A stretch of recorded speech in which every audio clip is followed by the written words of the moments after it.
Hey everybody, what's up? Real quick before we get to the show and all that, it's summertime. You know what? It's summertime. It's almost July. It's hot pretty much everywhere, and you might be going, "Oh man, what do I do? My year's not starting off right." You know what you need? You need some help. Go to schoolofprofits.com. That's our group coaching network or group or whatever. I almost never talk about this, but I think now's the time that we bring it back out to everybody and give everybody some access potentially to it. So go to schoolofprofits.com, check it out. Group coaching. If you need help with your business, who doesn't? Sign up. It's cheap, man. It's compared to everything else out there at $1,000 a month. This is $99. We made it super cheap, super accessible to everybody. Okay, hey, guys, see you on campus. Is that cheesy? See you on campus? Anyhow, I used to say that a long time ago. Hey, guys, you know, I'm often asked, what is the one thing that I can do today or this week to build my business? My answer is almost always the same. Find more leverage. And for some people, that's radio. But for others, it's hiring an admin, a transaction coordinator, or an ISA. I personally have an ISA, and every week I get at least 5 new appointments. That's 5 more times I get up to bat to close a deal. If hiring top talent is the solution for you, then let my friends over at WiseHire attract and qualify the people you need. WiseHire specializes in helping real estate agents like you hire the very best talent. Sign up today at wisehire.com/super. That's WIZE hire.com/super.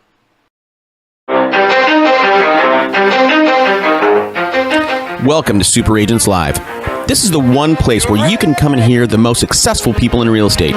You'll hear how these super agents built their businesses, how they stay productive, and how they stay motivated. Who am I? My name's Toby Salgado, and I made my first million in real estate. And I'm your host for the next 30 minutes while we talk to yet another amazing real estate entrepreneur. Stay tuned. Let's go! Yeah. Today on the show, on Skype? Yeah, we're on Skype, man. We're on Skype. We're recording now, so the I'm audience now knows you're here. So. So anyhow, today on the show, guys, look, I was just sharing with today's guest. One of the most common questions I get from you guys in an email is this. It goes something like this: I'm a brand new agent. What do I do? And I'll tell you, I try to get back with everybody, but that crazy giant question, those are the one kinds of emails that I don't respond to. It's just too much stuff. Now, today's guest, this guy, I think a lot of you will resonate because literally a year ago today, as we're recording, he got his license, got activated. So he's been in the business for 12 months, and in that short span, in 12 months, this guy hit the ground running. He has done so far $22 million in production. I don't know what that is in units, but I know he's not in Beverly Hills. So I'm thrilled to welcome Parker Pemberton. Parker, what's up, man? Hey, Toby. How's it going? Good. So listen, you are, again, we've talked a few times, and you are a listener of this show. So you know the first thing I ask is, tell us a little bit about who you are. I want to get to know who Parker is, and then we'll get into how you've had all the success. Sure. 31 years old. I live in Apple Valley, Minnesota, which is a suburb of Minneapolis, St. Paul. We're on the south side, so south of the river is where we concentrate most. Growing up, I came from a family, upper middle class, I'd say. My dad was a real estate agent, very, very successful.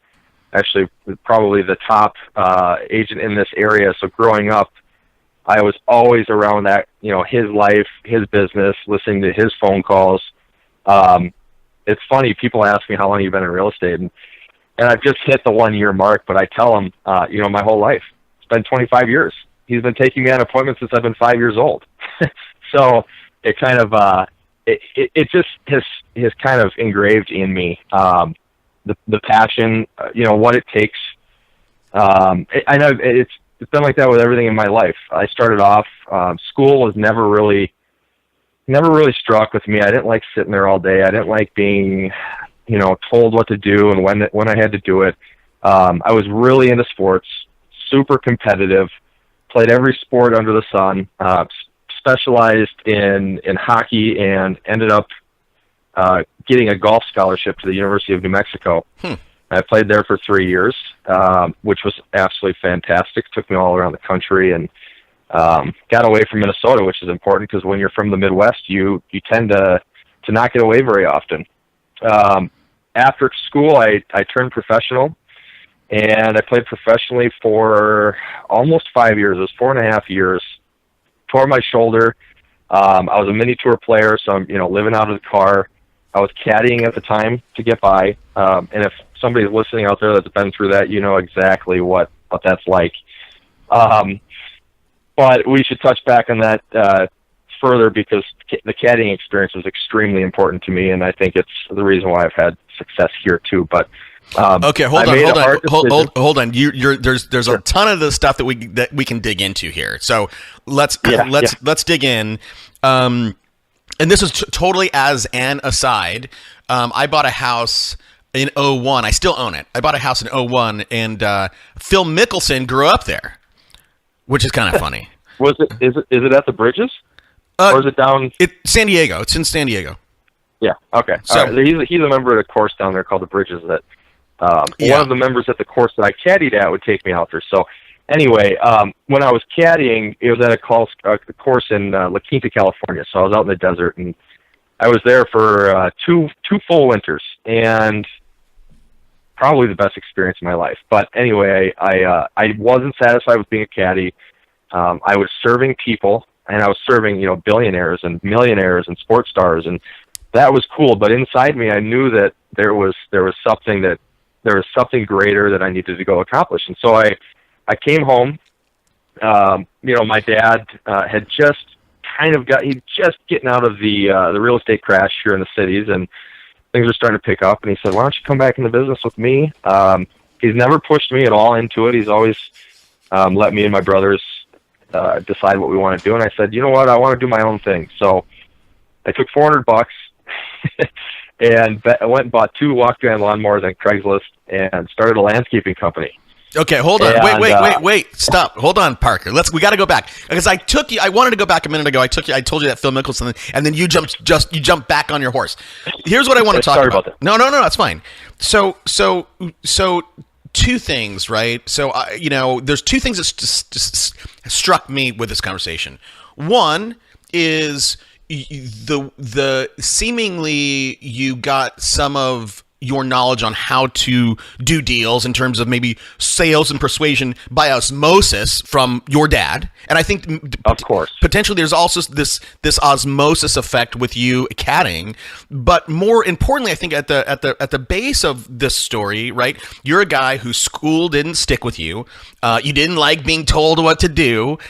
You're super competitive. So so how do you think that maybe and you playing golf, which is a solo thing, right? That's a solo, like water skiing, snowboarding, skateboarding, BMX, bike riding. Those are all solo sports where you rely only on yourself. So is that a trend with you, right? This a little bit of a not only a competitive streak but a rebellious streak, and you feeling that you had to do or needed to do things on your own rather than in a group setting? It's a good question. And I was not rebellious at all. I was very straight-laced, very straightforward.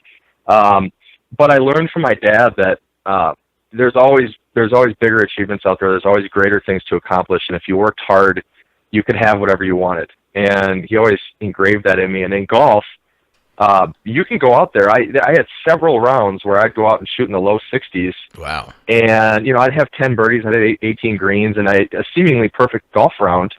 But there's always that 1 or 2 or 3 strokes out there that you could have gotten back and you could have shot better. And it was like chasing it's like a dog race when they've got the piece of meat out front and it's going around the track. I mean, I just never felt like, I always felt like you could accomplish something greater. And that was engraved in me by my dad, for sure, who always, and he was an amazing father. He always told us that you can do anything you want to do. And so that just stuck with me. And when it came to school, I got by. I mean, I think I had a 3.2 GPA in high school, but College. I went to college to play golf for sure. Well, did your dad? I mean, so what did your dad think about? Did he ride you about those grades? I mean, and 3.2 is not that bad, man. Come on. But did he? Yeah, not that bad. Did he push on you? Hey Parker, you can do anything you want, but hey Parker, like you're clearly not meeting your potential. With getting C pluses and B minuses. Yeah, they always wanted me to get better grades, but I come home with a B or a C in science, and I think inside my dad, he knew this kid's not going to do anything with science in his life. Right. I mean, this guy is going to be an entrepreneur just like me, and I was always the captain of every single sports team I played on. I was in a program in high school that would go and teach middle school children, so I did a lot of things outside of school that extracurricular activities that were exemplary or something that a normal kid wouldn't do. I just didn't have the highest GPA, which was fine. Yeah, but I didn't have interest in history or science or math or any of that stuff. Especially now with the internet. I mean, you're a millennial. You're 31 years old. Like, why do you need to learn that crap in books when it's in my computer in my pocket, right? That's a whole... Right. Education's a whole different topic for me. But, so you were seemingly this born leader, right? If you're the captain of every team you get on, when with those extracurricular mentoring those young kids or whatever you did, was that something you did because you have a good heart, or is that something you did trying to make your college application look better? No, actually. It was something that I just did because the kids I hung out with were doing those things, and I was told by several teachers that I'd be a great candidate for that and that I should run. And they picked 10 kids in high school out of my senior class of 500, which was a good accomplishment at the time, but small blimp on the radar, I guess, in the grand scheme of things. I was always looking for a way to do things better, if that makes sense, and I probably got that from my dad. I got that from my mom. My dad will take 10 minutes to figure out an answer to something, whereas my mom and I will kick the door down and go get the answer. You know what I mean? It's kind of just like that. That's been engraved in me too. Since birth. Wait. Help me understand this. So are you saying, so there are people out there who are very measured in what they do and how they say things, and I'm totally opposite. I'm like ready, fire, and then I'll aim, right? Instead of like ready, aim, fire. Are you saying that you and your mom are more ready, fire, aim, and you'll just figure out the solution on the run? Is that what you're saying? Yeah. Yes, definitely. Yes. And I've always kind of lived my life by the saying, leap and the net will appear. Take the chance and you're going to figure out a way to make it through it. And I don't like grinding over something for 10, 15 minutes. I'd rather go talk to somebody or pick up the phone or, just get straight to the point and get it figured out. So that's why I think I've had success early on too, because of some of the systems I've been able to figure out and implement in my business that I don't think a normal first-year real estate agent would even have the capacity to think about. And we'll get to that. I just want to explore this mindset a little bit because, I think I can tell you for me, Parker, the reason why I'm not concerned about ready, fire, aim is because I'm okay with failing at something. I'm totally fine with failing and learning from it and moving on. And I feel like me failing at something, I'll learn faster than if I spend a month trying to figure out all the angles. And I've done that before, man. So let's talk about you and failure.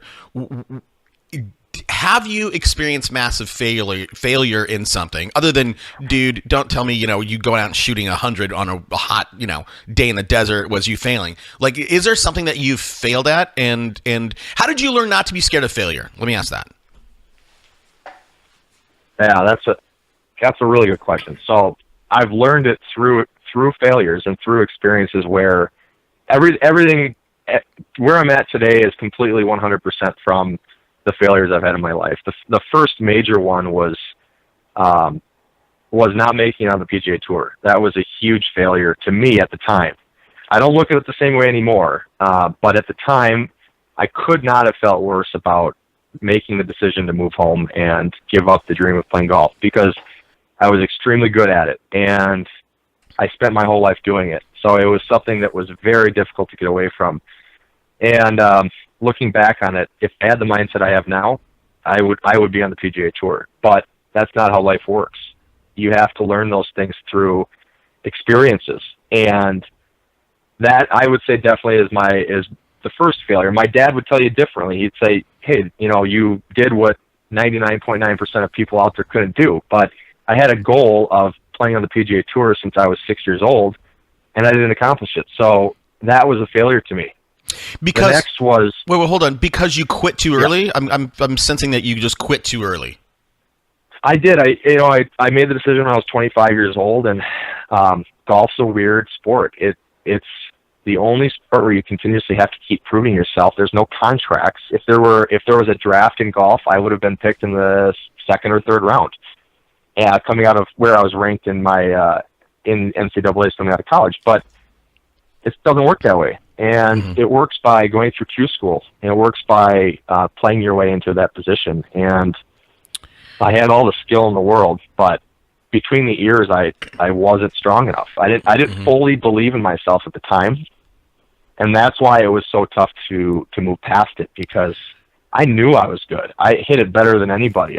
I'd consistently hit 15, 16 greens around, shoot 67 to 70 every time I went out, and I didn't make it. Do you think for you, I mean, again, 25, I mean, you're just a kid, man. I mean, and you're not that far from that right now. Yeah. I know you feel like a grown up, but 31, you're still figuring stuff out. Do you think for you, if you would have had a coach, somebody who was mature, who'd kind of maybe walk that path before, do you think your life on the tour would have been different? Or you would have had a life? Could you have made it? My question is this, and this applies to people building their real estate businesses, right? You don't know what you don't know. And you made a decision with your limited knowledge set at 25 years old. You can never now, Parker, take that back. There's always the senior tour for you, but your heyday is gone. So do you think that if you would have had a coach that you paid to guide you on making these decisions, would your trajectory have been different, do you think? 100%. And why didn't you? Go ahead, sorry, Parker. Well, you have limited funds. Yeah. When you're in that position, in college you have a coach who basically tells you where you need to be and when you need to be there and what you need to shoot. And from a mental standpoint, I was always the underdog in college. I was always the fourth, fifth man trying to keep a spot on the team. And so I was grinding. I was just always grinding, trying my hardest, and mentally, I never allowed myself to believe that I was naturally a number 1 or 2 guy. I was always that 4 or 5 guy. And although I played in the tournaments and I played really well, I was always on the back end of that roster, and so that does something to you mentally. And I had a swing coach. I had somebody who helped me with fundamentals, but it's all mental. Everything you do in life is mental. It literally is. And I just wasn't there. I wasn't there mentally. I didn't fully believe in myself. And thank God I know that now, because, and I know you're going to yell at me for skipping ahead, but that was one of the first things that I did when I got into real estate is I hired a coach. That's good. And I'm not going to yell at you, yeah, Parker. That's amazing. I'm not going to yell at you. No, I just want to, let's get into, let's start to get into what you're doing right now. But Parker, where did that natural born leader that made you the captain of all the other teams, where did that leader go? Because I feel like, I feel like your talent was there, but your belief, right? That leadership guy was gone. Is that accurate, or am I seeing that wrong? Well, it's crazy. So when you come out of Minnesota as a golfer, you're playing 5 to 6 months a year. And I might have been the best 1 or 2 guys in the state when I graduated, but you throw that into California, Florida, Arizona, Texas, and there's some freakishly good people out there. And all of those people are captains, and all of those people hit it far, and they all have great short games, and they all have great mental games, and they all have huge fat budgets that they can go and chase the tour with. So it's a little bit different mindset when you get out there and you see some of that. The exposure, I mean, several guys on tour right now were guys I was playing against in college. Yep. and that was I think the big difference was mentally. They knew that how good they were. They knew how much talent they had, and they went out there and they did it and they performed. Mm-hmm. Whereas I didn't think that I could play with those guys. I always thought that that they were just better than me because they came from San Diego, mm-hmm. because they played at the same course that Tiger played at. Whatever it might be, coached by Jim McLean. Throw it out there. I had those thoughts, and so I think that answers it. Okay, so going through that hard lesson, tell me how that experience of yours on the golf course translated into you building this business where you hit the ground running, dude. 22 million. What's your average sale, real quick, so we can get a sense of units? 271, 250. So it's 80 total units. 80 units first year. That's awesome. So what did you do? What advice can you give that person listening right now that they just got their license and they just found a broker? Like, go.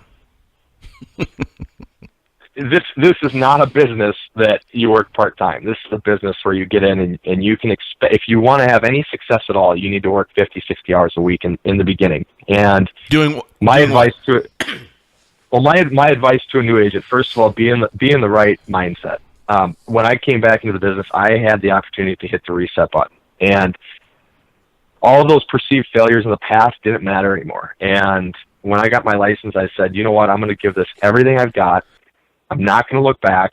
I'm going to learn from everything that I've learned everything that's happened to me in the past, and I'm going to hit the ground running. So I actually passed my real estate exam March 22nd, which was my birthday. I purposely scheduled it on my birthday because I knew I knew I was going to pass. I just knew it. So it was going to be a great day. I was going to kick off my 30s with a real estate license, and my goal was 1 or 2 transactions a month just to keep up with the salary that I had before, but that's changed considerably since. A new agent, you got to get in the business. You have to believe in yourself. You seriously have to believe that you can do it, that you can go to an appointment, convert that person, and sell them what they're looking for, or sell their house. If you don't believe in yourself, they're going to see right through it. So I agree. That is definitely number one. Hold on. Let's dispel this really quickly, because there are people listening and they're like, oh yeah, great, Parker.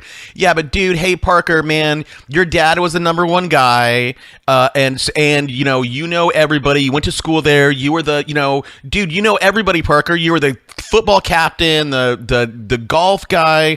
I think people are going to hear this and go, you were privileged from the beginning. So maybe just address that really quickly.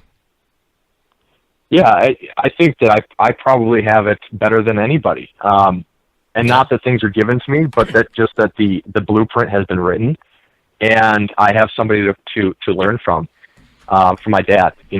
He's sold more houses than anybody down here. But my dad makes me earn it. He makes us all earn it. And I think out of all my transactions, I've only worked a handful that were actually qualified and given from him. What I saw when I first came in, I saw a small team selling about 100 homes a year, with 2 major contributors to that.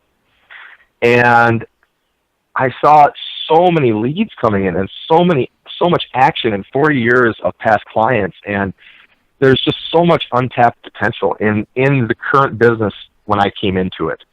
But I would say if you're a new agent, definitely join a team. Unless you come from the corporate world where you're a high executive, or you've ran several businesses before, or something like that. Join a small team, 3 to 5 people, where you can actually get hands-on experience with the leader. If you go and join a team that's 25 people deep, you're not going to see the leader. You're going to get, the 2-time-a-week training seminars and stuff like that. So I was lucky. I'm sitting right across from my dad, and I hear him on the phone. I see what he's doing.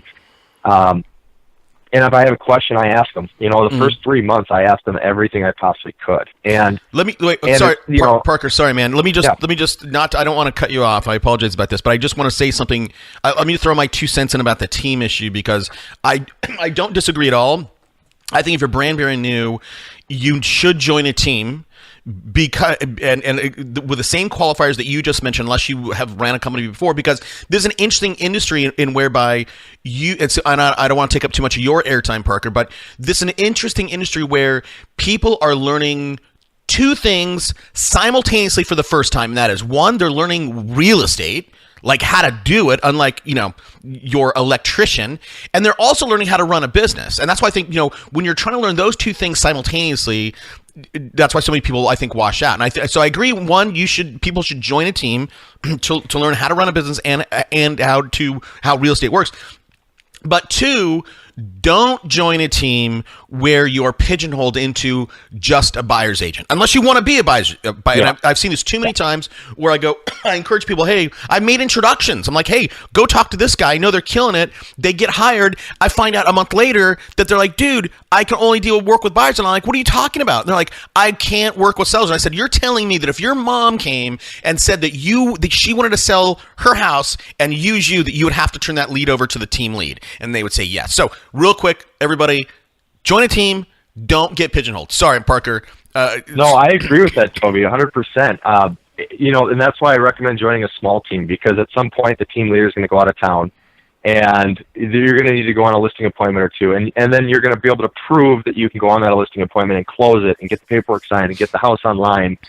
A good reference to that is go somewhere where you can play. Like back when I was choosing where to go to college, everybody above me would tell me, go somewhere you can play. You don't want to go somewhere and just sit on the bench. And around here, we have several great D3 schools that you could go in there and you could play every single tournament for 4 years straight. And man, that would be 80 tournaments in 4 years, and you'd have extremely high levels of experience at that point, rather than trying to go and make the University of Texas and sitting on the bench, right? Mm-hmm. So go somewhere you can play. That would be my advice. Okay. Whether that's a 2-person team, 5-person team.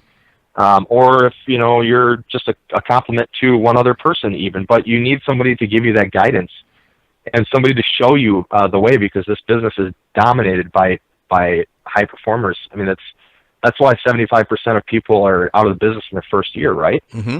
Yeah. They don't know what to do. They don't know what to do with themselves. They don't know what to do, right? I mean, this is a crazy industry where it's, hey, Parker, here's your desk, here's your phone. You know what, buddy? You're on your own. So that's why you're here. That's why you have the mic today. So tell people again. You are in a privileged situation. Not everybody's like that.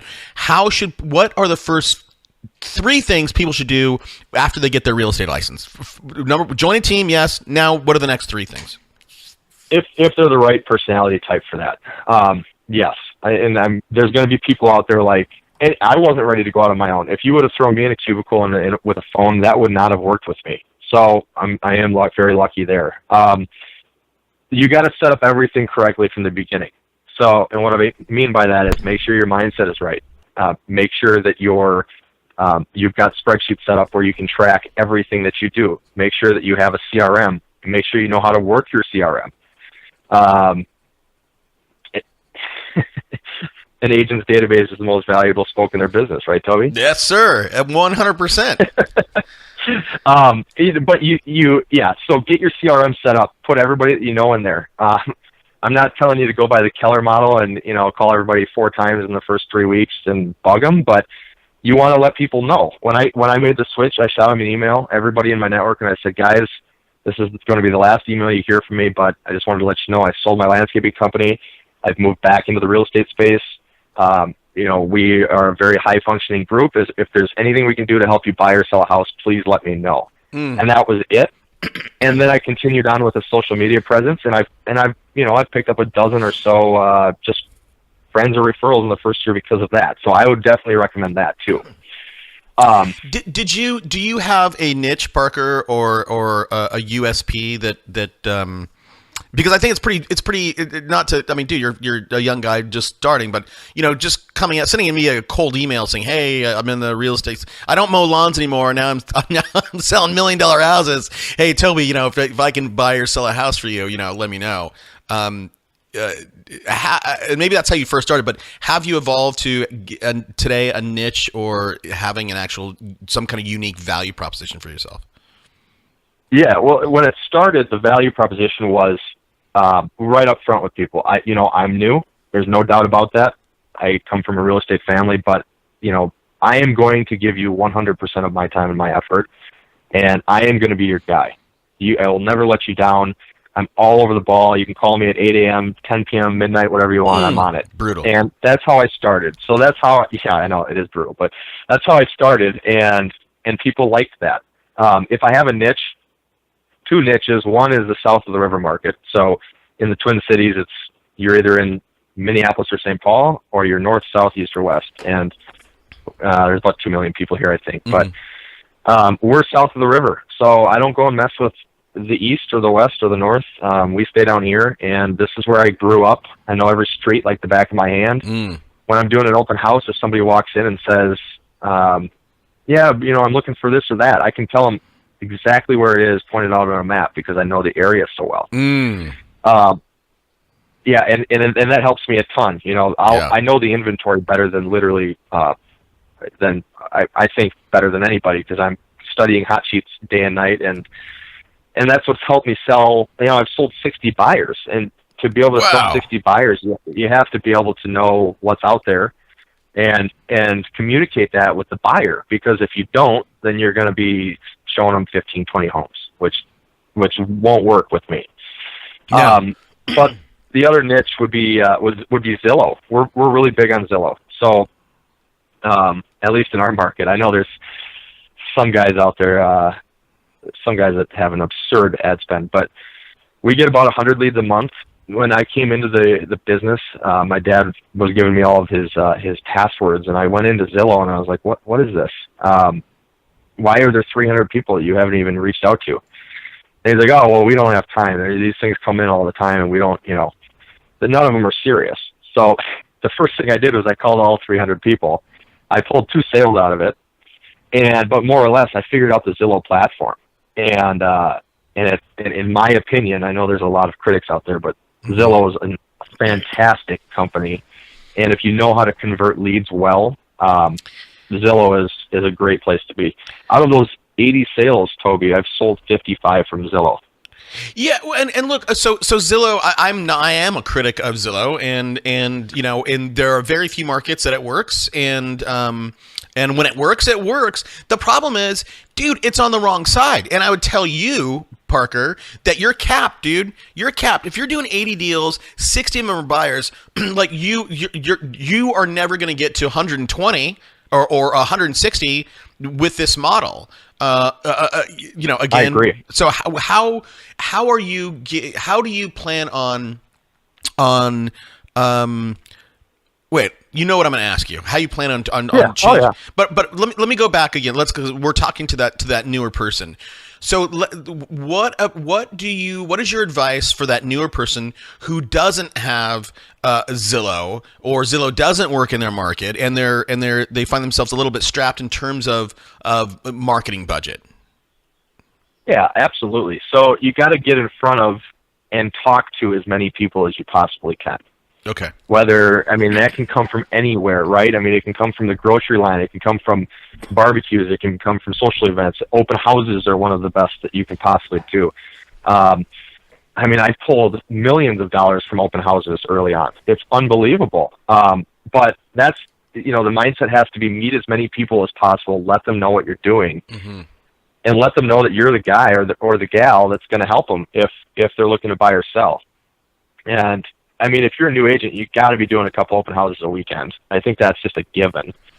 And you're, hopefully collecting 15, 20, 30 names and information from those open houses, and then putting them in your CRM and following up with them. I think that's minimum. Yeah, and this is another reason for the team theory, right? Because if you're early, you're not going to have any houses to hold open. But if you're on a team, somebody's going to have some listings where you can go, hey man, let me hold that one open. And what do you do? What else do you do around your open house? 123 Main Street, you're going to hold open. A couple things. One, what do you do to target people around your open house, and 2, how long do you personally, Parker, hold that house open? Usually about 2 hours, but I think you got to hit it with a social media presence first. So you got to be boosting a post out there around the neighborhood, letting them know that house is going to be open. And it's not about doing it a day or two before. I mean, you got to have that out there 7, 8, 9 days advance if you want to have a good turnout. You know what's going on. 5 p.m. to 10 p.m. at night, people are on Facebook. They're on Facebook and they're on Zillow. That's why I love it. But if they're paging through their feed and for 7 days in a row they see the house down the street is going to be held open, they're going to come by. And if they come by, I have this mindset of, kind of a car salesman on a car lot. If somebody comes into my lot, they're going to buy or sell a house at some point, right? I mean, it's the reason why they came. And that's one of the best leads of all. An open house lead is the best lead of all because you don't have to pay anything to get it.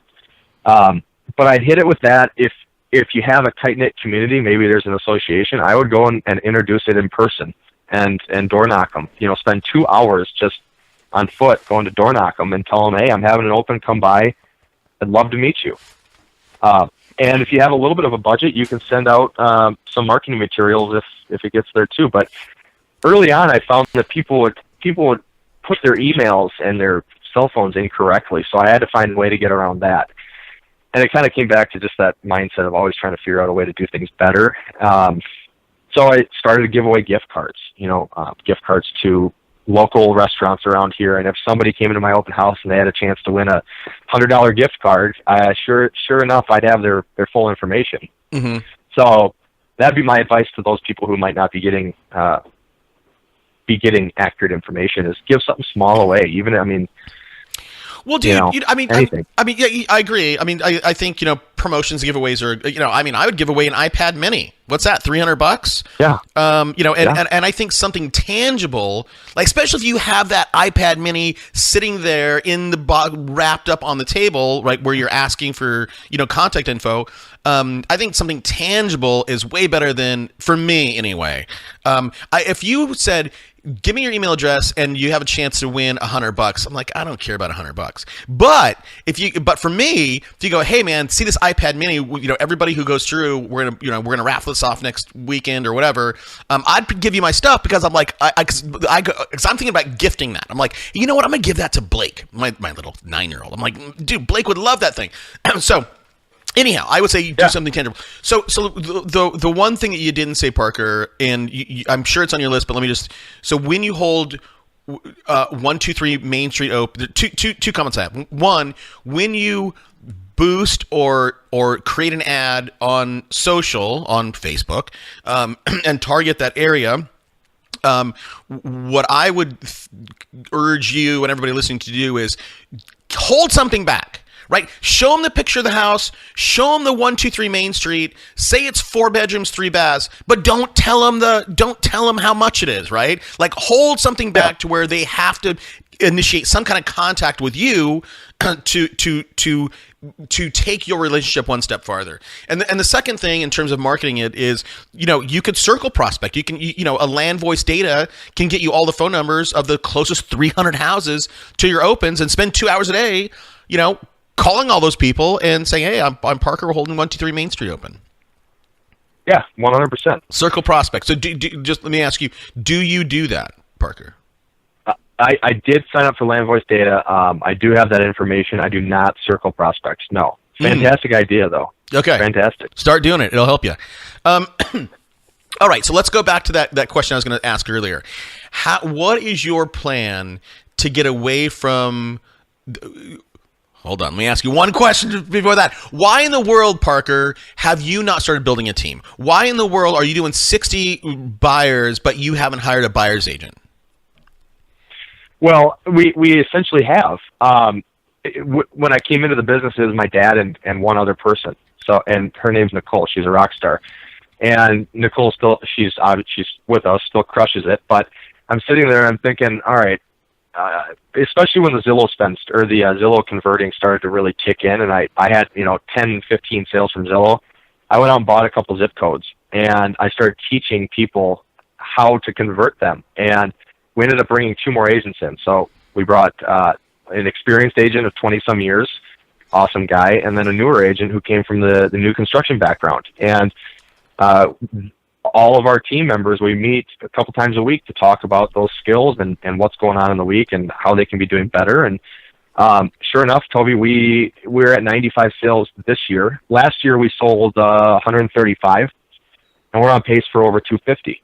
So we did bring people in. Essentially, I do have a small team, and we're still growing. I mean, we need more people. Mm-hmm. I mean, if you're a great agent and you want to be a part of our team in this area, give me a call, because we definitely need more. I mean, I've got 80 sales on my belt. Nicole's going to sell 50. Steve will sell 40. I mean, we're all pretty much maxed out. So right. And everybody will give you a chance to tell everybody where they can reach you at the end. But yeah. Again, this is I'm trying through talking with you, Parker, about all this stuff, is I'm trying to answer questions that I get over my email all the time, right? And there's two. Yeah. Hey, when should I hire a buyer's agent? So for you, if I get your story right, Parker, you, as soon as you did 10 or 15 buyers in a relatively short period of time, you didn't tell me the time, but I'm assuming relatively, that's when you said, okay, let me go out and find somebody that can take some of this burden. Correct. Yeah. Okay. And actually what happened was I was sitting there and I'm like, why am I doing paperwork? Why am I sitting at, I could be at home with my wife, Kathy, having dinner right now. It's 6:30, 7 at night. So the first thing I did was I hired a transaction coordinator who's a contract type position. It's not an in-house person.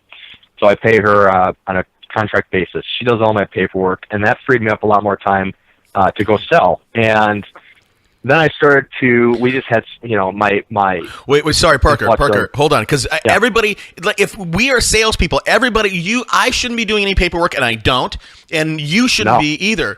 Where did you find this person? Because I think a lot of people intellectually know, yeah, man, I need to have a transaction coordinator, especially when I can just pay them when I have a deal, because that's what you're saying, right? You pay them per file. How did you go and find this person?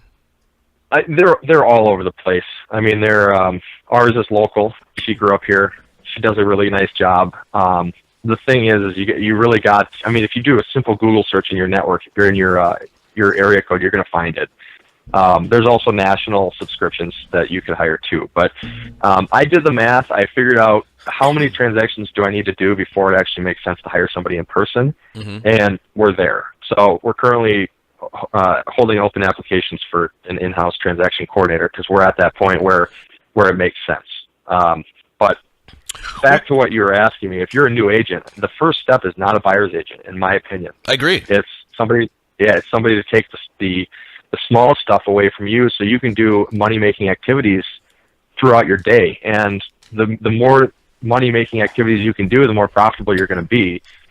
The hard part is the mindset. A lot of people think, well, shit, I can't spend $250 on a $200,000 sale. It's gonna take 5% of my commission check.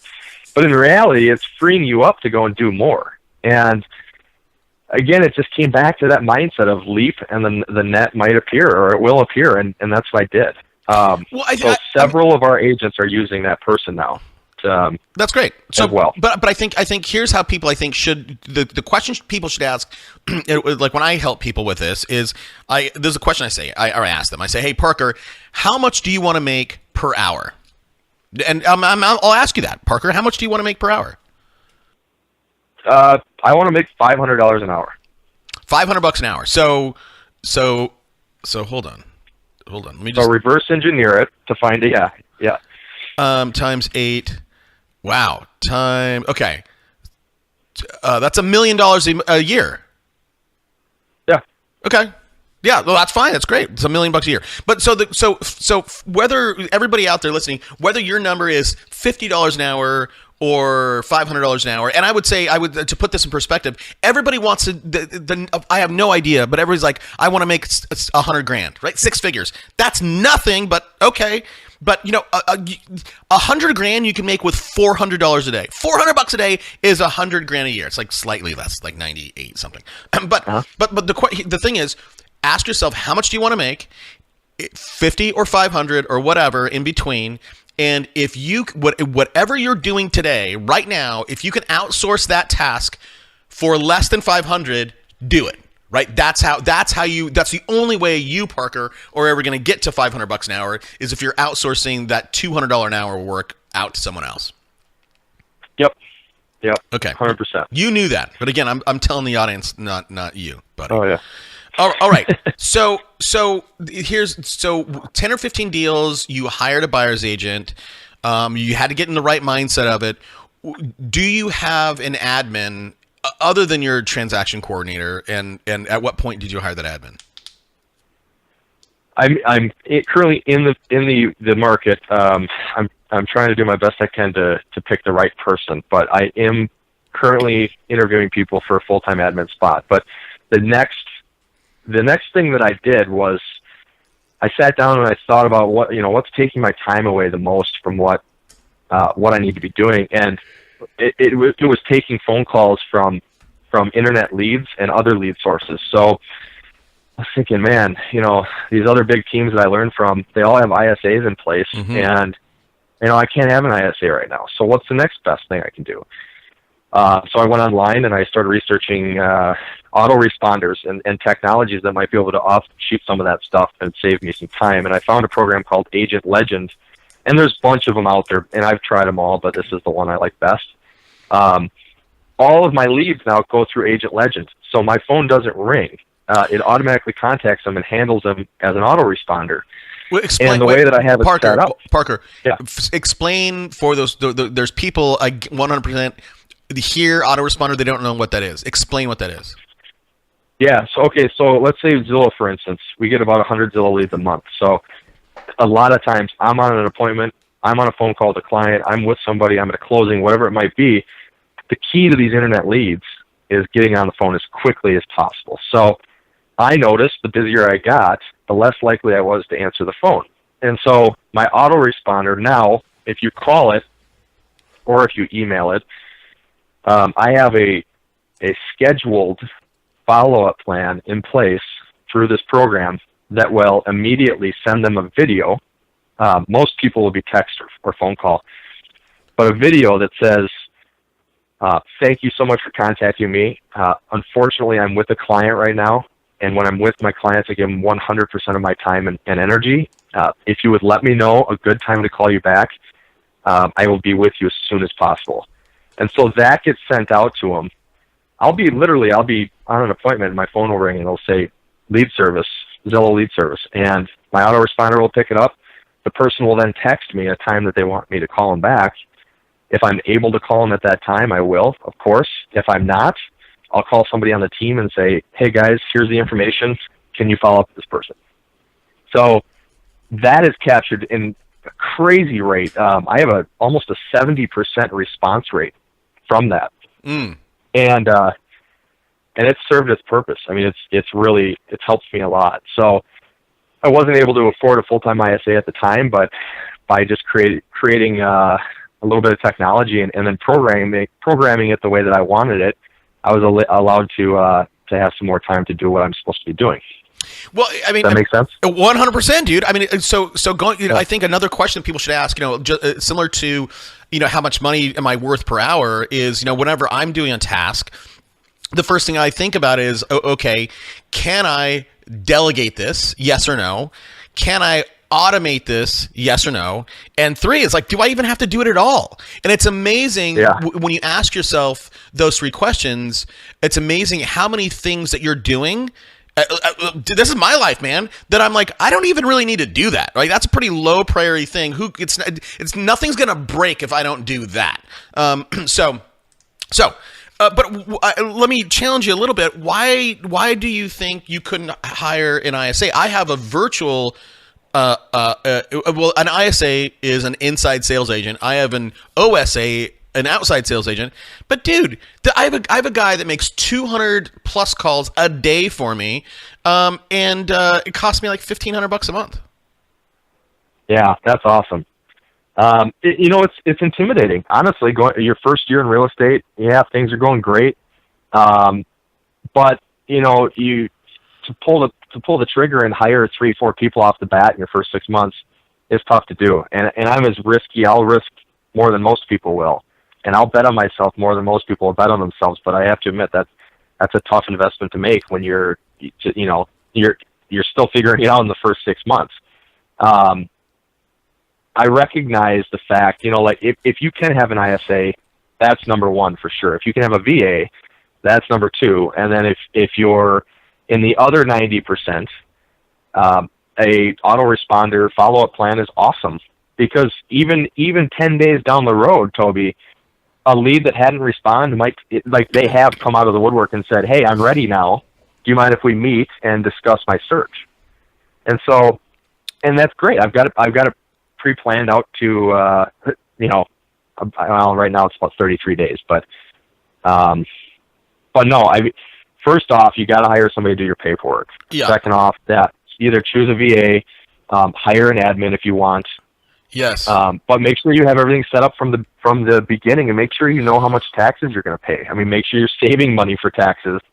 Yeah. Of course. I mean, that's the basics. So here's what drives me crazy about what you just said is, you look, if I think about dude, you mowed lawns, and I know I'm dumbing that down. You were a landscape architect, right? Whatever, but you mowed lawns, dude. And for you to mow lawns, before you ever mow my lawn, dude, you probably had to go buy a trailer, you had to buy equipment. You had to make an investment in equipment, right? Property, plant, equipment, right? You had to get a truck.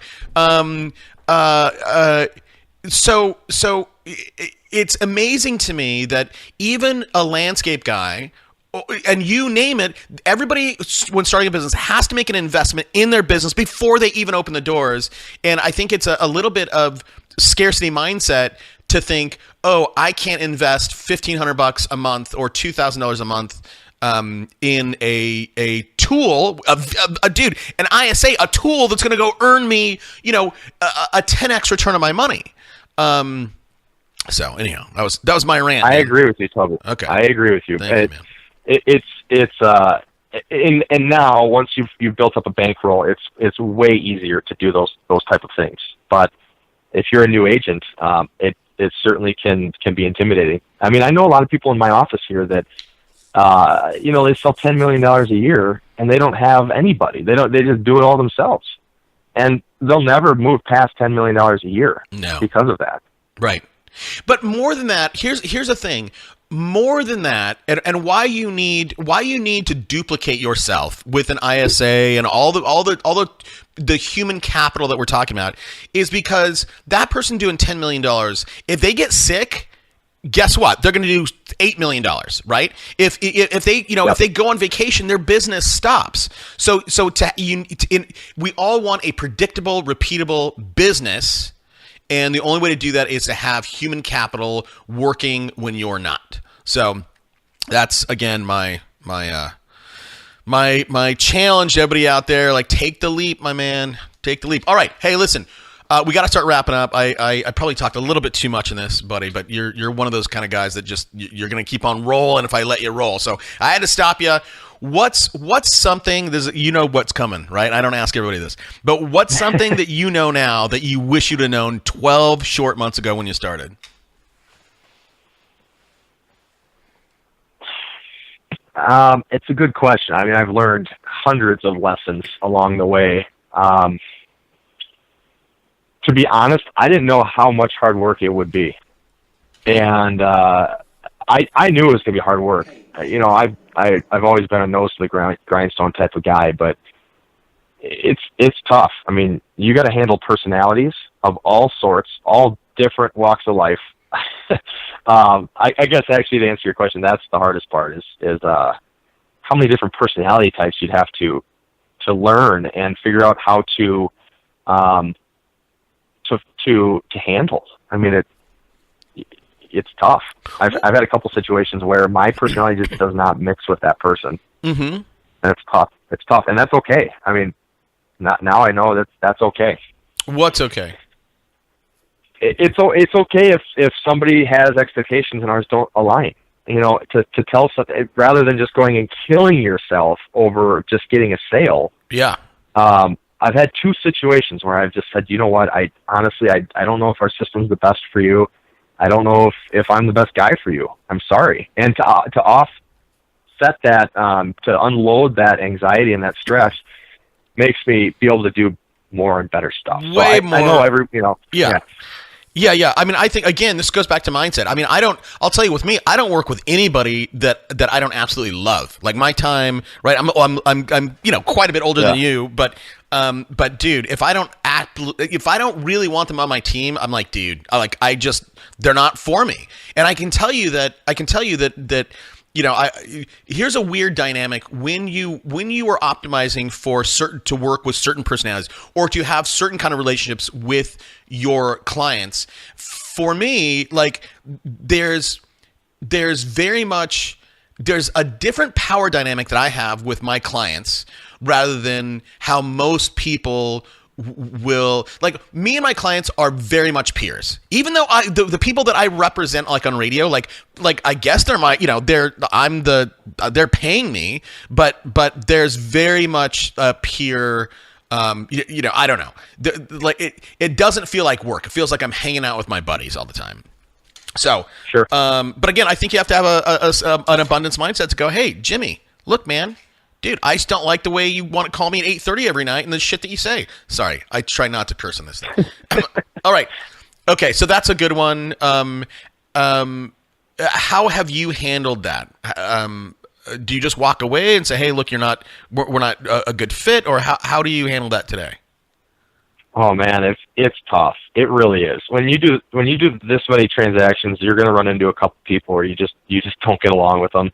I would say set the expectation early, rather than answering your phone at night or texting it back at 11 p.m. Set that expectation. Now, if someone texts me past 9 p.m., I won't respond because I'm with Kathy and we're at home and I want to give her that respect.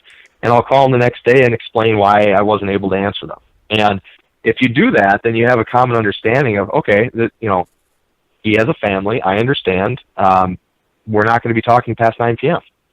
And I think that's the best way to do it. Dude, I don't take phone calls. I honestly will not pick up your phone past 4 p.m. I know that sounds bad, but I'm up early. I work early, and for me, like, I've set the expectations with my guys. I just go, hey, look, this is what my work schedule looks like. At 4 o'clock, I'm done, and unless something's burning, I'll just get back to the next day. Zero people. I've had maybe 1 or 2 people throw a fit about that, and the next so. 1 or 2 out of hundreds of people have thrown a fit about that. And then my next thing is, if that's not good for you, maybe we're not a good fit. And that's when they go, oh, yeah. Okay, well, hold on. You're the pro at this radio stuff. I don't know. I'll take it. So anyhow, but you're right. Set expectations. And now I know for sure I've talked too much in this episode. All right, man. Hey, let's say there are people out there going, hey, this guy Parker's got a cool name. He's building a cool business. I want to go work for him. How can people find out more about you, buddy? I'd say find me on Facebook. We're redoing the website right now, which should be done any day. So I'm not going to give you a handle, but find me on Facebook, Parker Pemberton. Cell phone number 612-386-8575. I tell everyone I'm an open book. I've learned from everybody. I mean, everything that I read and hear, I've learned from everyone else, so I feel like I have to return that favor. So love to connect with people. Hit me up on Facebook. That's awesome. You should. Did you? I know you listened to the show. Did you hear that one episode where the m.me where you can launch Facebook Messenger with one link? Yes, I did. Yep. Yeah, you should be using that. You should have used that right now. m.me. Dude, I've listened to your show twice through. That's crazy. Well, yeah. So how do you have that much time, Parker? I know. I've heard you talk about it too. I don't take any time away from money making activities to do it. But anytime in my car, my Bluetooth kicks up, and it turns on. Anytime I'm at the gym, I don't really like music a whole lot. I'd rather listen to something that's going to teach me something or get me somewhere. So that's just kind of my take on it. Well, I appreciate you listening. I really do. But I'll tell you, I've said this to other people, but I think you can take any 30 episodes, whether that's 30 hours of training. I think you can take any 30 episodes of this show and enough to go out and build a good, solid business. So, yeah. Yeah. So this is for me, Parker, and I'm sure you're gonna. I know what the answer is gonna be. So do you think how much did the content that you learned on this show help you get to where you're at today? Oh man, it's huge. I mean, it's crazy. Each episode is with absolute superstars, and a lot of them are in America, but some are outside of America. And I listen to them. If I hear something that I think is a great idea, I write it down, and then I go and research it. I look at it. I figure out if I can implement that. It's been enormous. And honestly, Toby, over all of your 300 episodes, the same books keep getting brought up time and time again. I think the best thing to read, or for me, I can't read books. I can't sit down and do it. Too fidgety. So I listen to everything. But these podcasts, man, there's 3 or 4 of them out there that are amazing, but hugely a reason why I've had success, because I've implemented a lot of the ideas. That's awesome, man. That's awesome. Well, I'll expect 10% at the end of the year. All right, buddy. How about a 5-star review? I'll take it. All right, man. Hey, thanks, bud. I appreciate you taking time out of your money producing activity to share with everybody.